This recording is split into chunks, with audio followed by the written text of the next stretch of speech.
আমেরিকায় পৌঁছে দেশবাসীর কাছে মাপ চাইলেন ব্যারিস্টার সুমন।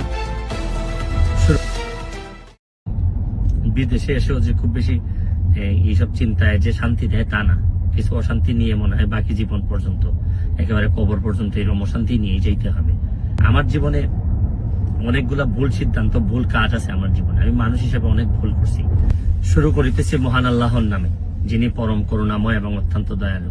নিউ ইয়র্কে এসে পৌঁছাইছি, এখন নিজের ভাগনার গাড়িতে করে আমাকে আমার বোনের বাসা থেকে নিয়ে যাচ্ছে আমার মা যে বাসায় থাকেন এই বাসায়। তো থাকতে থাকতে অনেকগুলা মেসেজ পেয়েছি বাংলাদেশ থেকে, যদিও এটা নিয়ে খুবই আমি চিন্তিত ছিলাম বা কথা বলা দরকার আমি ভাবতেছিলাম। বিভিন্ন কথাবার্তা হয়, এটা আসলে আমি আপনাদের কাছে। ব্যারিস্টার সুমন কি আরও কখনো দেশে ফিরে আসবেন? আপনার কি মনে হয়? কমেন্টে অবশ্যই জানাবেন। আরও নতুন নতুন নিউজ আপডেট পেতে আমাদের চ্যানেলটিকে সাবস্ক্রাইব করে আমাদের সাথেই থাকুন।